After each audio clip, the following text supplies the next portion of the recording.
Hi everyone, Dr. Justin Golston here. And in this video, we're going to continue on with the different types of benefits organizations may offer to their employees. And these benefits may be unique in nature, and and these benefits are limited only to the organization's creativity.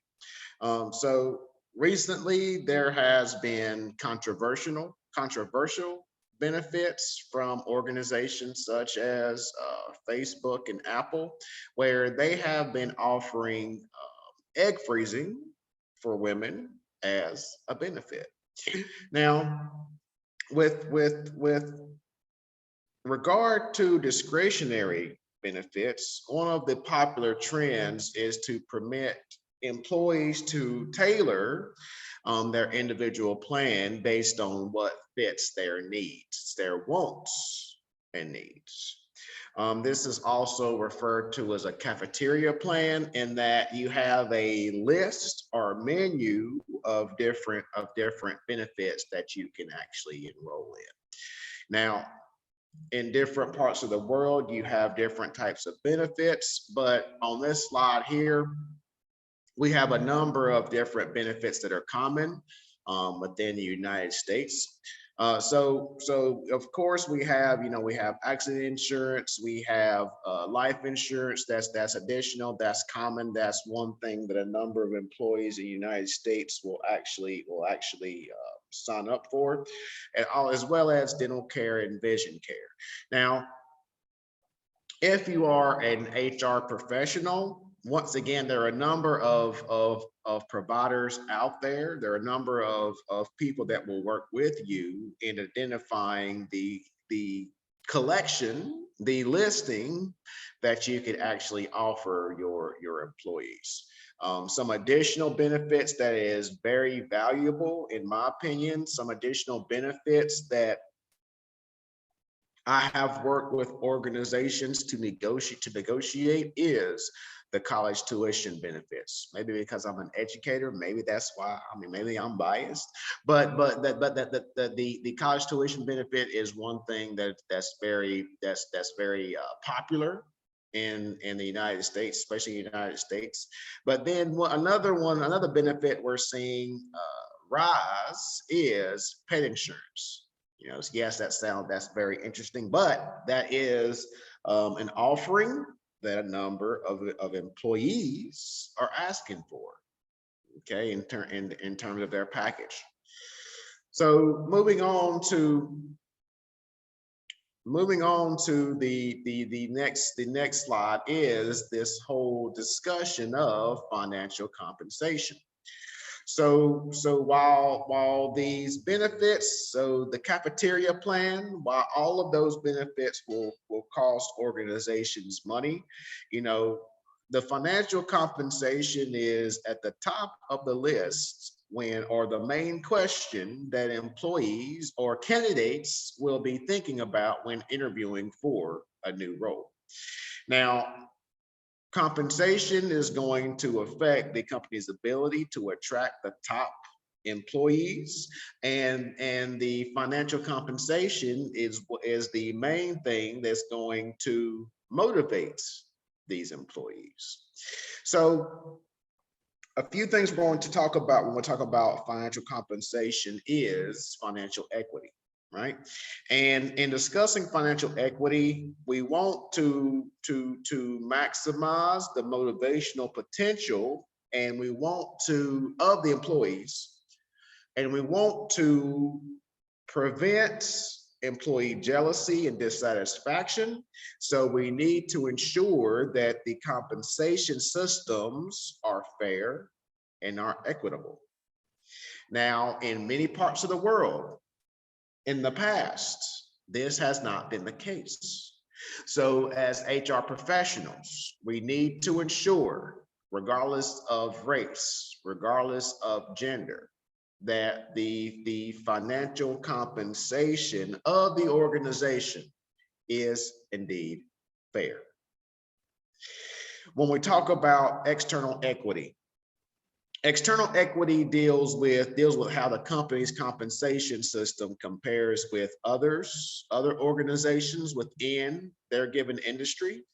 And we need to look at each department within each role of the organization to ensure that we are paying a competitive wage. Now we always need, this is a iterative process, if you will, in that we need to make sure that we're always keeping up, we're always competing with our competitors in terms of salary. Now, there have been numerous surveys now based on the age range. Some employees feel that the environment, the culture of the organization. Some feel that the overall benefits package is in consideration, but the financial aspects is one of the deciding factors, one of the determining factors of why employees look for new roles and why employees will leave an organization. So because of that, we need to understand the overall business landscape to ensure, from an external perspective, to ensure that we are competitive, to ensure that we are keeping our top talent, all talent, within our organization. And then also from an internal equity perspective, internal equity is concerned with how the compensation of different jobs compare with each other. So if we look at accounting, and we look at marketing, for example, right?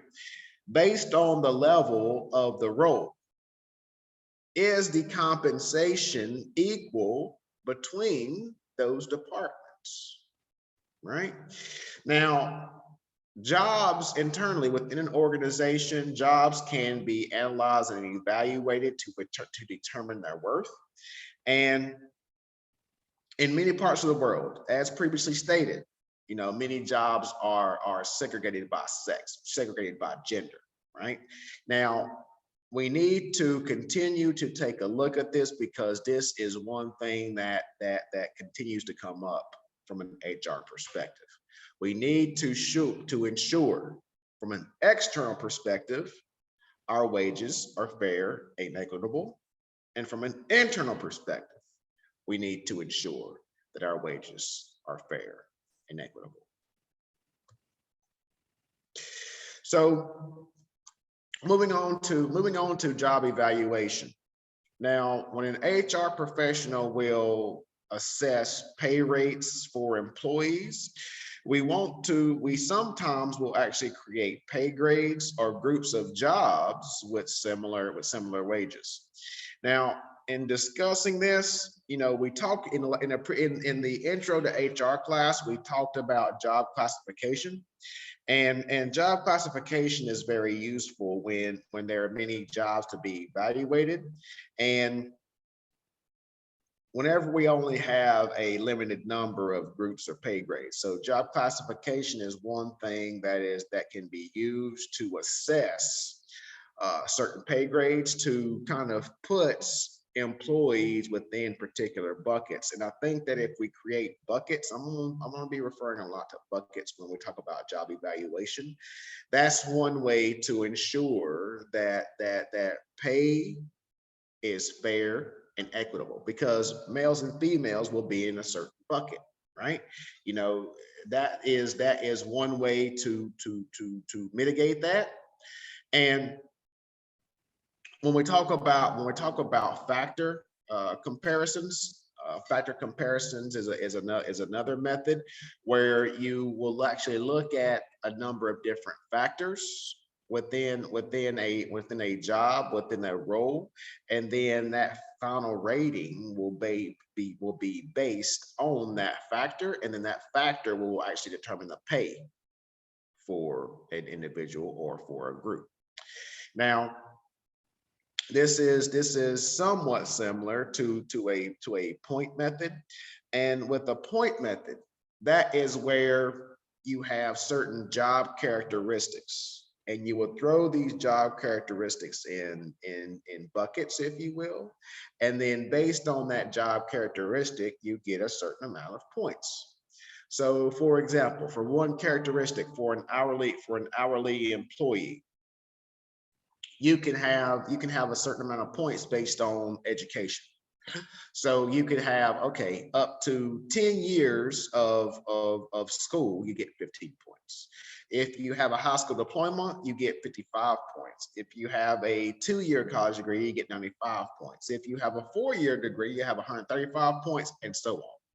So that's just with education.